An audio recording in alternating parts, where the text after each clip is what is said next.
ಮೊನ್ನೆ ತಾನೇ ಕಲಬುರಗಿ ದಕ್ಷಿಣ ಮತಕ್ಷೇತ್ರದಾಗ ಮಾಜಿ ಶಾಸಕರು ಒಂದು ಸ್ಟೇಟ್ಮೆಂಟ್ ನಾನು ನೋಡಿದೆ, ದತ್ತಾತ್ರೇಯ ಪಾಟೀಲ್ ಅವ್ರದ್ದು. ಇವತ್ತು ಉದ್ದನೂರು ಗ್ರಾಮದಲ್ಲಿ ಒಂದು CA ಸೈಟ್ ಕಾಂಗ್ರೆಸ್ ಭವನಿಗೆ ಒಂದು ಗೂಡನ್ಲಿಂತ GDAಲಿಂತ ಒಂದು ಅಲಾಟ್ಮೆಂಟ್ ಮಾಡ್ಕೋತಾರ ಅಂತ ಅವ್ರದೊಂದು ಆರೋಪ ಇತ್ತು. ಇವತ್ತ ದಕ್ಷಿಣ ಮತಕ್ಷೇತ್ರ ಶಾಸಕರು ಅಲ್ಲಂಪ್ರಭು ಪಾಟೀಲ್ ಅವರು ಮತ್ತೆ ಇಲ್ಲಿದ್ದಂತ ಘಟಾನುಘಟಿ ನಾಯಕರು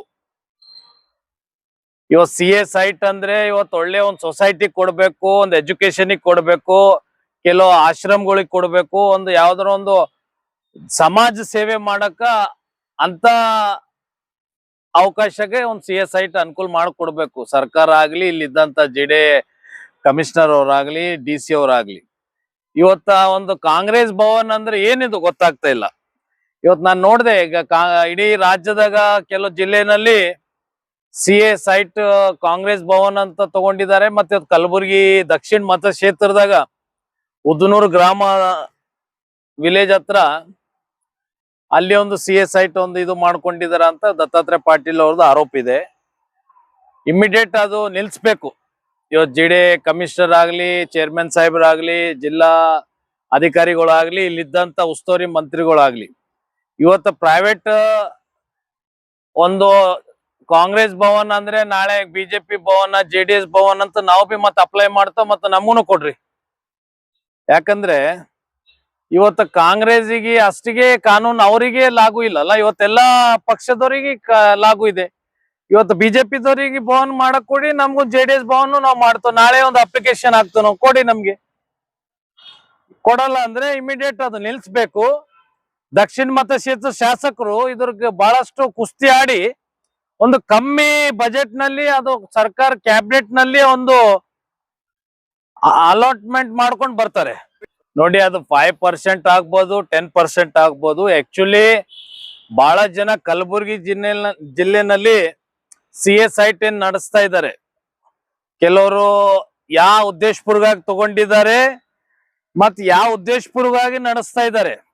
ಈಗ ಉದಾಹರಣೆಗೆ ನೋಡಿದ್ರೆ ನಮ್ ದಕ್ಷಿಣ ಮತಕ್ಷೇತ್ರ ಶಾಸಕರು ಅಲ್ಲಂಪ್ರಭು ಪಾಟೀಲ್ ಅವರು ಗೊಲ್ಲಾಲೇಶ್ವರ ಸೊಸೈಟಿ ಏನ್ ನಡೆಸ್ತಾ ಇದ್ದಾರೆ.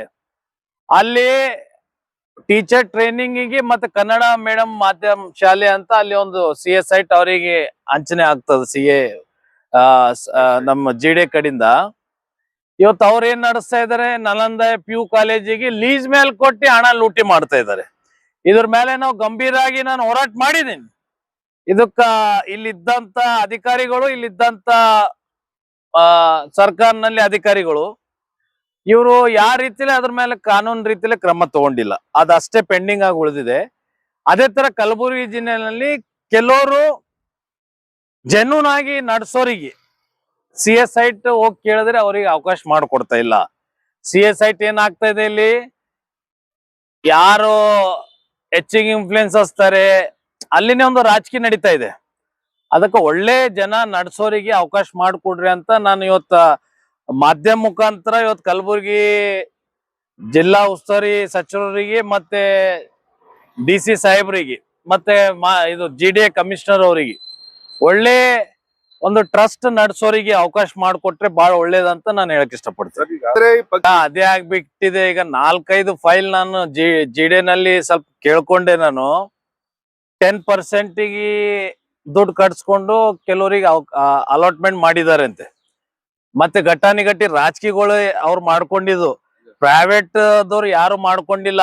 ಪ್ರೈವೇಟ್ ಜನ ನಮ್ ಭಾಗದಾಗ ಬುದ್ಧಿವಂತ ಜನ ಒಂದು ಸಮಾಜ ನಡೆಸ್ಬೇಕು, ಒಂದು ಒಳ್ಳೆ ಶಿಕ್ಷಣ ಕೊಡ್ಬೇಕು, ಒಂದು ಟ್ರಸ್ಟ್ ನಡೆಸ್ಬೇಕಂತ ಅಂತವ್ರು ಪಾಪ ಬಹಳ ಜನ ಇದ್ದಾರೆ.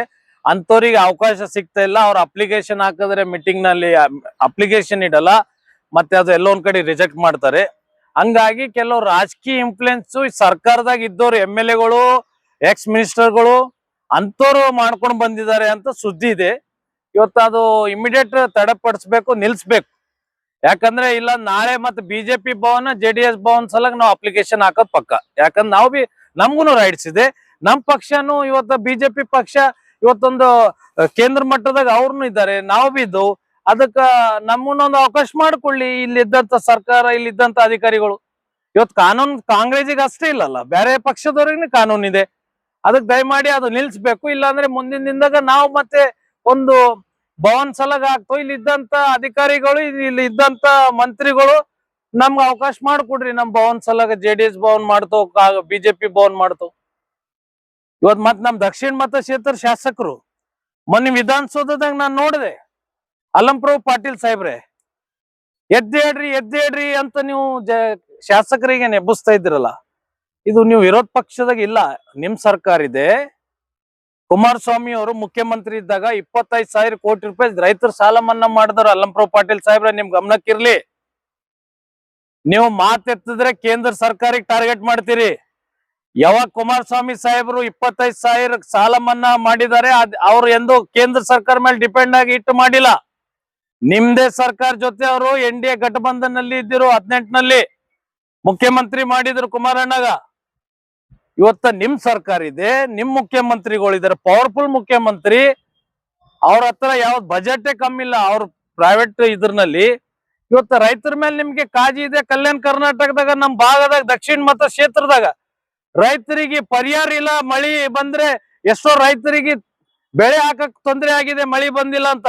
ಇವತ್ತು ರೈತರು ಸಾಲದಲ್ಲಿ ಇದ್ದಾರೆ. ಎಷ್ಟೋ ರೈತರು ಆತ್ಮಹತ್ಯೆ ಮಾಡ್ಕೊತಾ ಇದ್ದಾರೆ. ಇವತ್ತು ಆ ರೈತರಿಗೆ ತಾವು ದಕ್ಷಿಣ ಮತಕ್ಷೇತ್ರದಾಗ ಏನ್ ನ್ಯಾಯ ಕೊಡ್ತಾ ಇದ್ದೀರಿ ಅಲ್ಲಂಪ್ರಭು ಪಾಟೀಲ್ ಸಾಹೇಬ್ರೆ? ಇವತ್ತು ಸರ್ಕಾರ, ಕೇಂದ್ರ ಸರ್ಕಾರ ವಿರುದ್ಧ ನಾವು ದನಿ ಎತ್ತಣ, ಎದ್ದೇಳ್ರಿ ಅಂತ ನೀವು ಆಲ್ರೆಡಿ ಮಲ್ಕೊಂಡ್ ಬಿಟ್ರಿ. ಎಲ್ಲಿಂದ ಹೇಳ್ತೀರಿ?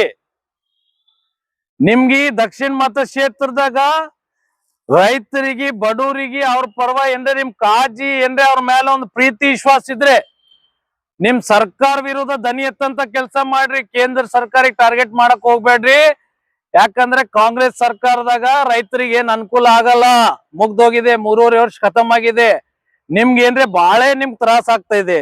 ಯಾಕಂದ್ರೆ ನಿಮ್ದ್ರ ಆ ದಿನ ನೋಡಿದೆ ನಾನು, ಬಹಳಷ್ಟು ನೀವು BP ರೇಸ್ ಮಾಡ್ಕೊಂಡಿದ್ರಿ. ನೀವು ಹಂಗ ನಮ್ ಭಾಗದಾಗ ಜನರಿಗೆ ಒಂದ್ ಕಾಳಜಿ ಇದ್ರೆ ಇಮಿಡಿಯೇಟ್ ರಾಜೀನಾಮೆ ಕೊಡ್ರಿ. ಒಂದ್ MLA ರಾಜೀನಾಮೆ ಕೊಟ್ಟಿದಾರಂತ ಅವಾಗದೇ ಸರ್ಕಾರ ಕಣ್ಣು ತೆಗಿತಾರೆ. ಸುಮ್ನೆ ನೀವು ಎದ್ದೇಳ್ರಿ ಅಂದ್ರೆ ಎಲ್ಲಿಂದ ಹೇಳ್ತಾರ? ಎಲ್ಲಾರು ಕೂತು ಬಿಟ್ರಿ, ಎಲ್ಲ ಮಲ್ಕೊಂಡ್ ಬಿಟ್ರೆ ಹೇಳಕ್ ಆಗಲ್ಲ. ಈ ಭಾಗದಾಗ ರೈತರಿಗೆ ಅನ್ಯಾಯ ಆಗ್ತಾ ಇದೆ.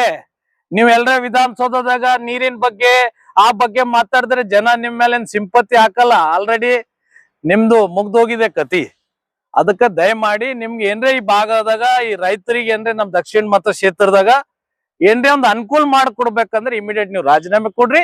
ಅವಾಗ ನಿಮ್ ಸರ್ಕಾರದವ್ರು ಕಣ್ ತೆಗಿತಾರೆ. ನಿಮ್ ಭಾಗದಾಗ ನಮ್ ದಕ್ಷಿಣ ಮತಕ್ಷೇತ್ರಕ್ಕೆ ಏನೋ ಒಂದು ಅಭಿವೃದ್ಧಿ ಆಗ್ತಂತ ಹೇಳಕ್ ಇಷ್ಟಪಡ್ತೀನಿ.